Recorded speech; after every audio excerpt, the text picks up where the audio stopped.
Bismillah ar-Rahman ar-Rahim. Moi, aujourd'hui, j'étais chargé de vous parler, d'après le programme que j'ai vu, sur l'hématome extradural. Mais parler uniquement de l'hématome extradural, donc on sera un peu limité. Mais je préférais, pour parler de la gravité donc de ce symptôme, de cette affection donc traumatique surtout, donc de parler surtout du traumatisme crânien grave. Et je vais essayer donc de rentrer en détail pour parler donc de l'hématome extradural. C'est le service donc du professeur Jafar du CHU Mustafa. Donc, je fais ce travail avec le professeur Khider et M. Jafar au service de neurochirurgie de l'hôpital Mustafa. Donc, parler du traumatisme crânien grave. Donc, on appelle traumatisme crânien grave tout traumatisé dont le score de Glasgow est inférieur ou égal à 8.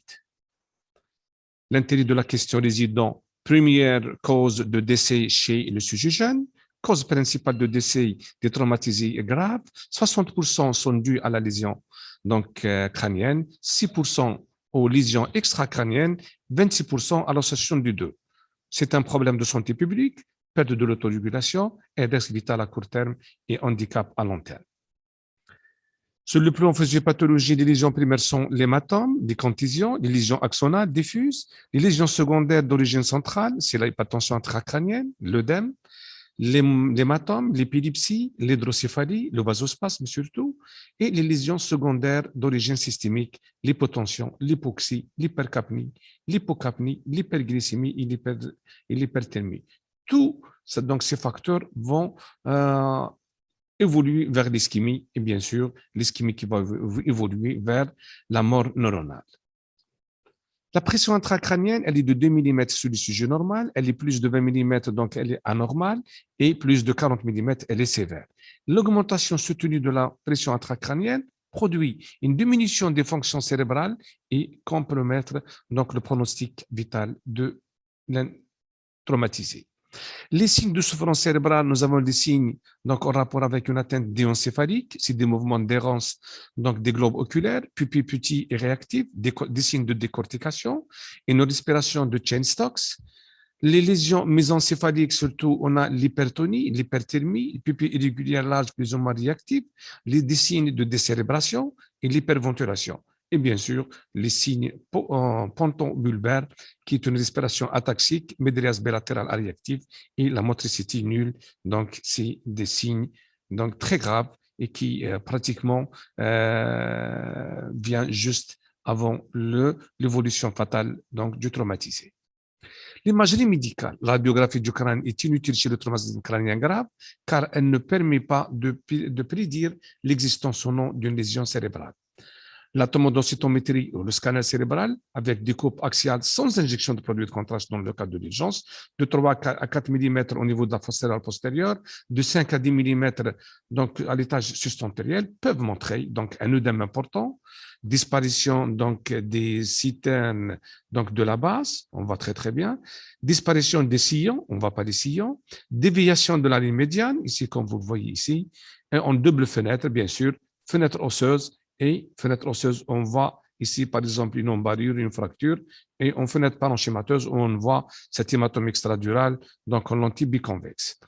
Une nouvelle TDM cérébrale dans les 24 premières heures suivant le traumatisme est obligatoire, est indiqué. Donc, on parle d'un scanner précoce et on doit parler d'un scanner tardif. Lorsque le TDM initial a été réalisé moins de 3 heures après le traumatisme, lors de l'apparition des signes de décortication, de détérioration clinique, lors d'une augmentation de valeur de la pression intracrânienne et bien sûr en l'absence d'amélioration clinique, vous voyez très très bien chez cet enfant que nous avons reçu dans le cadre de l'urgence. Le scanner fait dans le cadre de l'urgence 3 heures après le traumatisme n'a rien montré. Au contraire, il a montré donc des ventricules qui sont collabés, mais 6 heures après, vous voyez très très bien cette hydrocéphalie triventriculaire massive avec résolution transipondymale qu'on voit ici. Donc, c'est une hydrocéphalie active, auquel cas, il faut valver cet enfant. Une TDM précoce, comme je vous ai dit tout à l'heure, chez un enfant de 5 ans victime d'accident de la voie publique, score de Glasgow au départ à 8, TDM de contrôle tardif. Donc, 6 heures après, vous montrez un patient qui est scoré à 6, donc contusion frontale, comme vous le voyez ici, contusion hémorragique bifrontale et un hématome extradural au niveau donc occipital. L'hématome extradural. Un hématome extradural est une collection de sang qui se situe entre l'os et le feuille externe du ménage, c'est-à-dire de la dure-mère. L'hématome provient d'un épanchement de sang qui va rapidement s'étendre et augmenter la pression intracrânienne, avec les conséquences que cela peut avoir sur les structures cérébrales. 50% des hématomes extraduraux touchent la zone temporale. Pourquoi? Parce que c'est la zone décollable de Gérard Marchand, où la dure-mère, elle est un peu à distance donc de l'os. C'est pour cela que l'artère méningée, elle est tendue et en cas de traumatisme, elle peut subir une rupture et elle sera donc responsable d'un hématome extradural.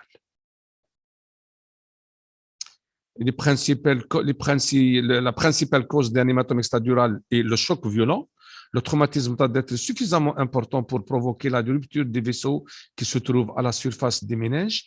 C'est principalement chez les chirurgiens jeunes qu'une hémorragie va faire son apparition. Ici, une artère ou bien une veine ou bien un saignement osseux qui sera à l'origine donc de cet hématome extradural. Si le choc est particulièrement brutal, il est fréquent de retrouver d'autres lésions associées, telles qu'une contusion œdémateuse ou bien une contusion hémorragique. Les symptômes de point de vue clinique feront leur apparition dès les 24 heures qui suivent le traumatisme.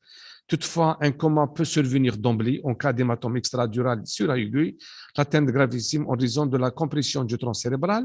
Et pour le traumatisme crânien grave, généralement, en cas d'hématome extradural, la perte de connaissance est d'emblée. Mais ce qui caractérise l'hématome extradural, surtout l'existence d'un intervalle libre. C'est-à-dire un malade qui a consulté, il était conscient scolaré à 15, et 2 heures ou 3 heures après, il vient dans un tableau clinique donc de somnolence et avec perte de connaissance et une dégradation secondaire, ce qu'on appelle l'intervalle libre. Ça pratiquement est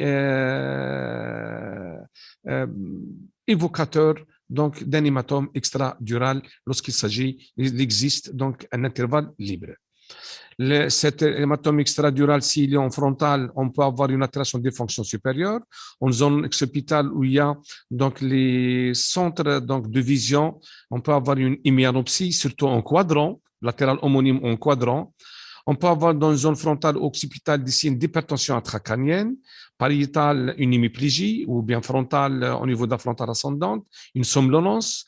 Et à ce stade, c'est-à-dire si rien ne fait, le décès est inévitable pour l'évolution donc, de cet hématome extradural.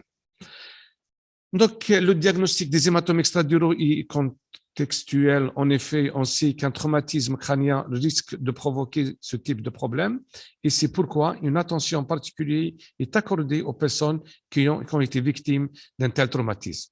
Dans le cas où la victime a perdu connaissance, il n'est pas toujours possible de savoir s'il y a oui ou non un choc au niveau du crâne. Dans ce cas, seul un scanner permet de poser le diagnostic d'hématome extradural. Des signes cliniques peuvent toutefois être observés, notamment un déficit moteur, une médriase, des signes de localisation, ce qu'on appelle nous en neurochirurgie. Chez un nourrisson et dans un contexte traumatique, le signe clinique d'un hématome extradural peut être une anémie aiguë et sévère. Même si rien n'est retrouvé, il est fréquent par mesure de précaution de placer la personne sous surveillance, bien sûr, le temps de s'assurer que tout va bien et les patients sont généralement admis en observation aux soins intensifs si leur état de conscience se détériore rapidement, ils deviennent être immédiatement opérés par le neurochirurgien. Donc, les localisations d'un hématome extradural du vertex entraînent une compression rétrocaudale avec risque de compensation brutale. Un hématome extradural occipital résulte d'un décollement du sinus latéral, improprement appelé hématome extradural de la fosse cérébrale postérieure. Un hématome extradural révélateur d'une lésion ostéolytique, telle que typiquement les histiocytoses. Un hématome extradural chez l'hémophilie qui risque de ressaigner en post-opératoire au-delà du volet initial. L'hématome extradural sur terrain fragilisé. L'association d'un hématome extradural à une pathologie cardiaque ou respiratoire peut entraîner une ischémie cérébrale sévère en raison de l'absence de réserve hémodynamique pour faire face à l'hypertension intracrânienne. Le traitement d'un hématome extradural doit être réalisé en urgence car les délais avant que la compression en occasionne des dommages irréparables sont courtes, le traitement est exclusivement chirurgical. L'intervention consiste à réaliser un orifice intra-trépant au niveau de la boîte crânienne. Si le malade donc, a une détérioration ou un score de Glasgow inférieur à 8, donc traumatisme crânien grave, on fait un trou de trépant, on évacue l'hématome à travers ce trou pour donc, faire par la suite donc, un volet à 4 trous ou bien 5 trous pour s'assurer de l'hémostase et coaguler, c'est-à-dire l'artère ou la veine responsable donc, de cet hématome, ou bien si l'hématome est d'origine osseuse, donc mettre ou appliquer de l'acide d'Orsley sur donc, ces berges fracturaires et qui sont à l'origine de ce saignement. La chirurgie, comme vous le voyez ici, on commence donc à réaliser intra-trépant, on évacue l'hématome, burr-hole, donc l'anictomie faite. Après, on fait un volet, comme vous le voyez ici, et vous voyez ici l'hématome extradural, qu'on le voit ici. Bien sûr, il est évacué, hémostase donc, de l'origine du saignement, et en fin d'intervention, il faut faire une suspension durale. Le pronostic est conditionné par le délai de la prise en charge chirurgicale. Bien sûr, plus le délai il est court, plus le pronostic il est meilleur. Mais en cas de traumatisme crânien grave et avec des lésions axonales diffuses associées et des contusions, donc la mortalité est de 60 à 75%. Et on parle de 10% de guérison. Je vous montre ici un hématome extradural chez un patient scoré de moins 8. Donc, vous voyez très, très bien une contusion frontale associée. Elle est là, la contusion. Il y a une petite hydrocéphalie, déviation de la ligne médiane et un hématome extradural, donc occipital, pas du tout occipital. Un hématome subdural aigu, donc de 20 mm, vous voyez très très bien ici, il est pratiquement hémisphérique, cet hématome, on le voit très très bien. Il y a une hémorragie de la faux, déviation de la ligne médiane, bien sûr, supérieure à 15 mm. Ici, un enfant de 2,5, de 2 ans et demi, donc comme à d'emblée, il est venu scorer à 7 avec du mannitol à 20%. On a administré sans cesser, puis devient réactive et le malade s'est amélioré cliniquement. La classification du traumatisme crânien d'après la traumatique coma databank. Donc, lésion 1, pas de signe d'atteinte cérébrale à la TDM. Lésion 2, donc système de la base présente déviation de la ligne médiane. Lésion 3, compression ou disparition des systèmes de la base, déviation de la ligne médiane plus de 5 mm. Lésion 4, déviation de la ligne médiane plus de 5 mm.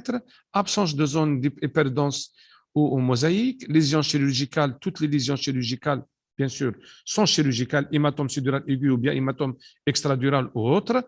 Pas de lésion chirurgicale, lésion hyperdense ou mosaïque, 25 mm qui sont non chirurgicales.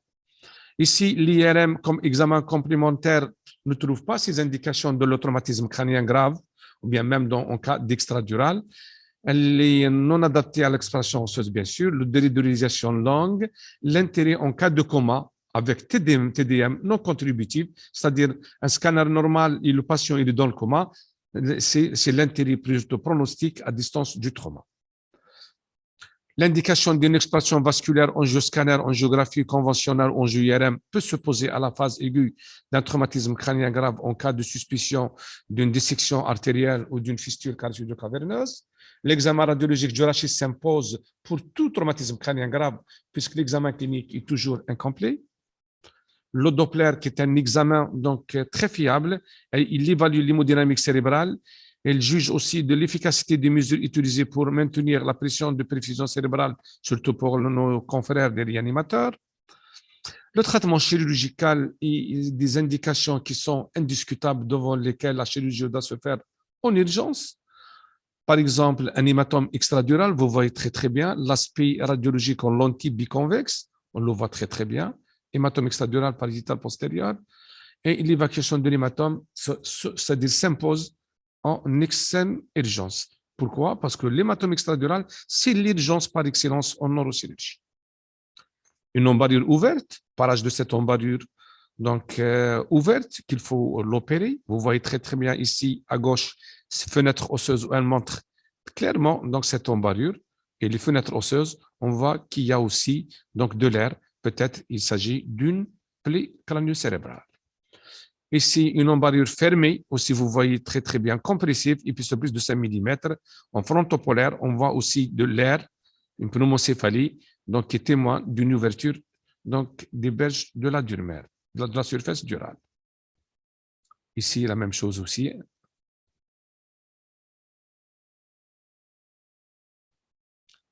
Un hématome sudural, donc vous voyez très très bien ici à droite, avec engagement sous falciforme, déviation de la ligne médiane et engagement sous falciforme, qu'il faut aussi l'opérer.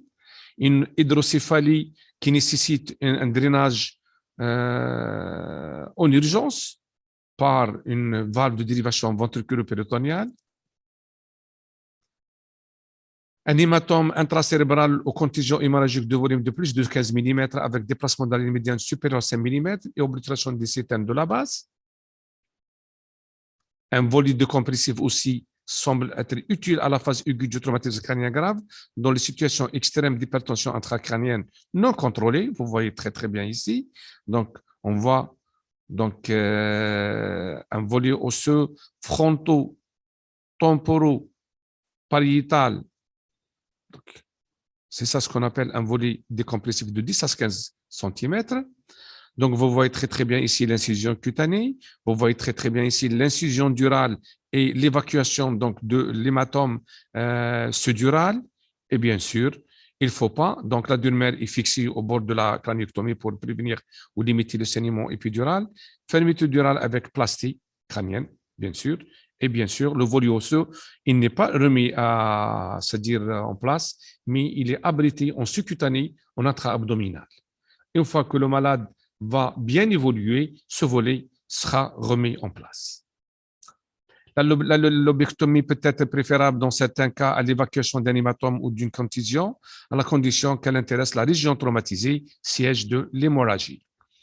En conclusion, malgré les progrès de la neurochirurgie, de l'imagerie et de la réanimation surtout, le traumatisme crânien grave est encore responsable de beaucoup de décès, surtout s'il est associé à un hématome extradural.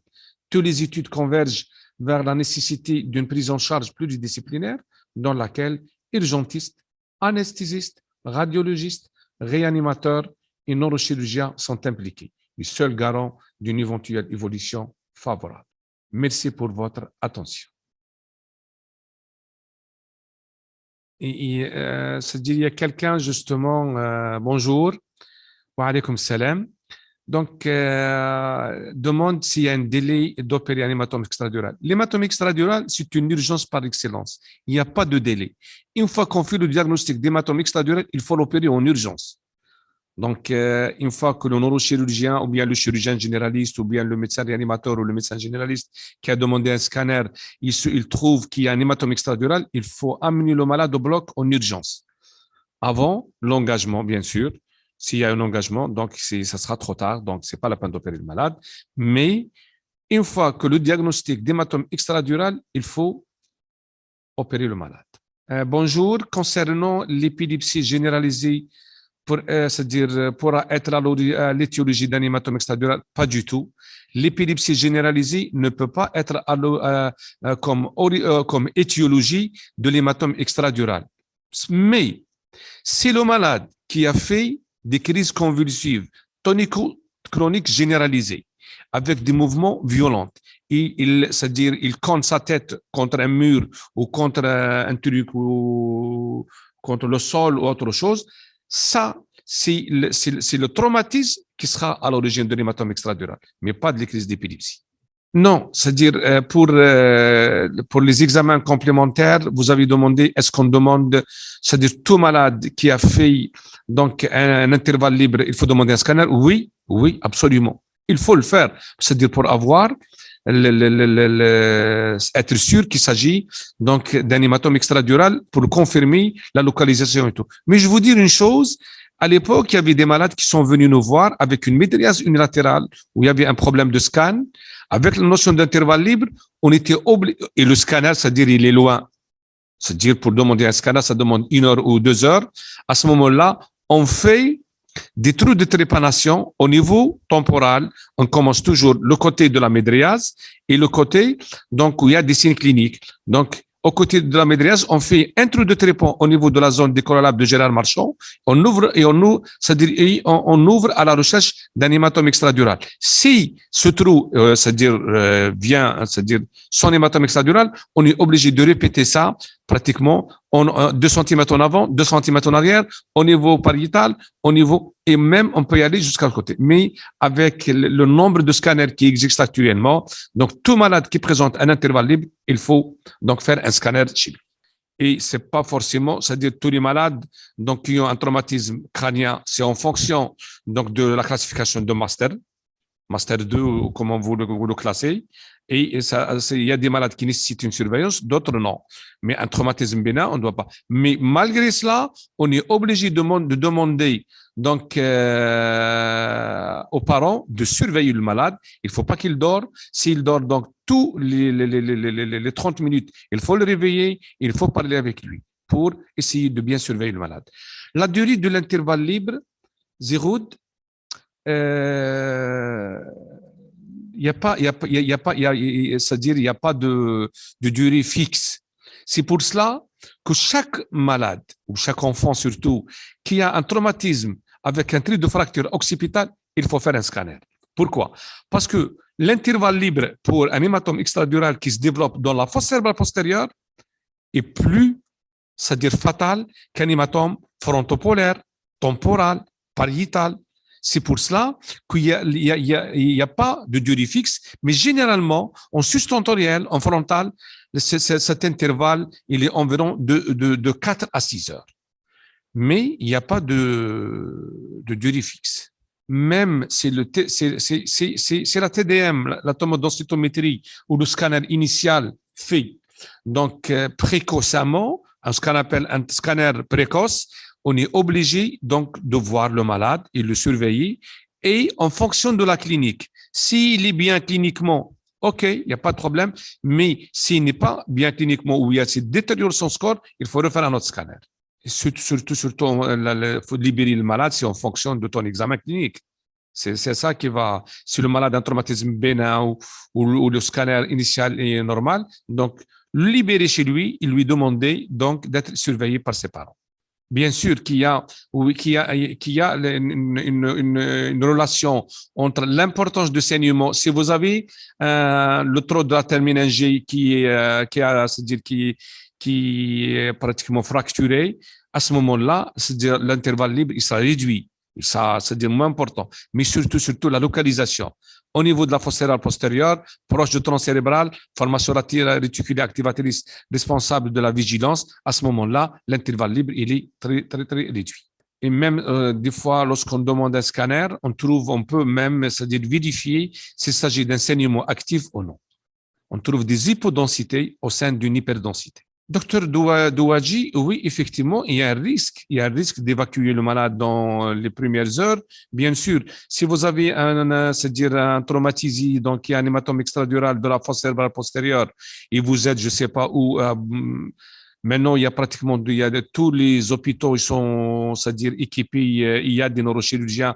Et le chirurgien généraliste, normalement, dans son cursus, il est capable de faire un hématome, d'opérer un hématome extradural et d'évacuer l'hématome. Il y a un risque, donc, d'évacuer l'hématome si le trajet dure plus d'une heure. Oui, effectivement. C'est-à-dire, on fait la TDM, c'est-à-dire dans les 24 heures.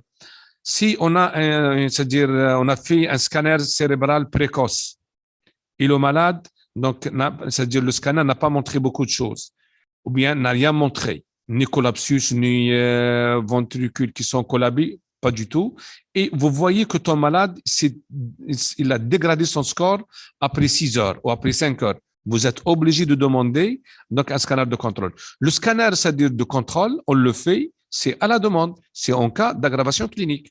Ben, rassurer les parents cliniquement si le malade va très bien, s'il est conscient scolaire à 15, il n'y a pas de déficit moteur, ni sensitif, il n'y a pas de médréase, l'enfant il est là, il est bien, eh ben, tu les rassures. Oui, effectivement, mais c'est-à-dire il ne faut pas oublier de dire aux parents de surveiller, c'est-à-dire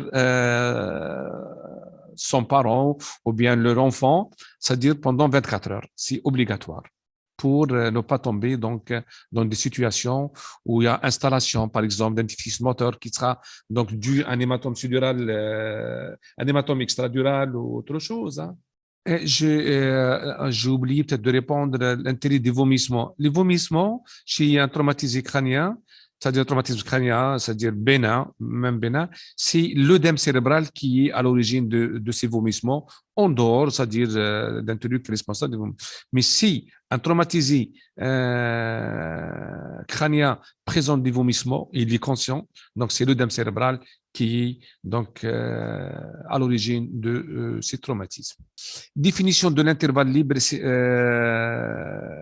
c'est quoi l'intervalle libre? L'intervalle libre, lorsqu'un traumatisé, crânien bien sûr, arrive donc chez le médecin, bien dans son cabinet, ou bien à l'hôpital, ou bien dans une polyclinique, il arrive conscient, scoré à 15, sans déficit, sans rien du tout. Le médecin rassure le patient, il lui dit de rentrer chez lui. Les parents vont constater que ce patient commence à présenter des troubles de la conscience. Obnubulation, somnolence au début, obnubulation et perte de connaissance et coma. Ça, cette période entre l'état du patient qui était conscient et les troubles de la conscience, on appelle intervalle libre. Donc l'intervalle libre, c'est-à-dire que le malade, il était bien. Il a présenté une détérioration secondaire. Le score de Glasgow chez l'enfant et chez l'adulte, il y a une petite différence. Il faut voir, lorsqu'on va faire le cours sur le traumatisme crânien, on va mentionner cette petite différence entre le score de Glasgow chez, c'est-à-dire quand je dis l'enfant, c'est pas l'enfant qui est conscient, qui peut communiquer avec vous. Surtout l'enfant, c'est-à-dire le nourrisson, nouveau-né. On ne peut pas, c'est-à-dire appliquer tous les paramètres. Il y a une petite différence. Et le jour où j'ai fait, moi, mon cours sur le traumatisme crânien, j'ai un petit chapitre. Si vous êtes de passage ici à Mustapha, venez, je vais vous le donner. Il n'y a pas de problème. C'est-à-dire le traumatisme crânien chez l'enfant, il y a beaucoup de particularités. Il y a le cerveau de l'enfant, c'est-à-dire se répare rapidement par rapport au cerveau de l'adulte. C'est un cerveau qui est en pleine croissance. On a remarqué, nous avons remarqué, même en cas de traumatisme crânien, c'est-à-dire grave, l'enfant répond mieux. Il a un truc réparatif, donc physiopathologie qu'on n'arrive pas à expliquer, mais le traumatisme crânien grave, je parle de crânien grave, il est plus bénin chez l'enfant que chez l'adulte. Moins grave, c'est-à-dire que chez l'adulte. Non, c'est-à-dire de point de vue traitement médical de traumatisme crânien, le manitol, il est réservé généralement aux gens donc des spécialistes tels que le réanimateur ou bien le neurochirurgien en présence de réanimateur, parce qu'il y a l'effet rebond du manitol. Et le manitol, si vous avez un hématome extradural, donc il va mettre de la place, il va accélérer le développement donc de cet hématome extradural ou hématome sudural aigu. Donc, il vaut mieux le laisser pour lutter contre l'HIC et laisser ça au réanimateur. Il est préférable. C'est-à-dire, oui, un enfant qui pleure beaucoup et qui s'endort par la suite, non, il faut l'interdire de dormir, il faut parler à sa maman ou bien à son papa, c'est de ne pas le laisser dormir au-delà donc de 15 minutes. Il faut le réveiller et pour l'évaluer, pour voir. En cas de doute, si c'est-à-dire cet enfant continue à pleurer incessamment, il faut faire un scanner chez lui pour rester tranquille. Oui, effectivement, un traumatisme bénin chez un enfant, c'est-à-dire on peut le libérer, mais surtout on demande aux parents de le surveiller. Mais en cas d'apparition de signes cliniques minimes, s'il perd 1 ou 2 poids, il faut faire un scanner chez lui.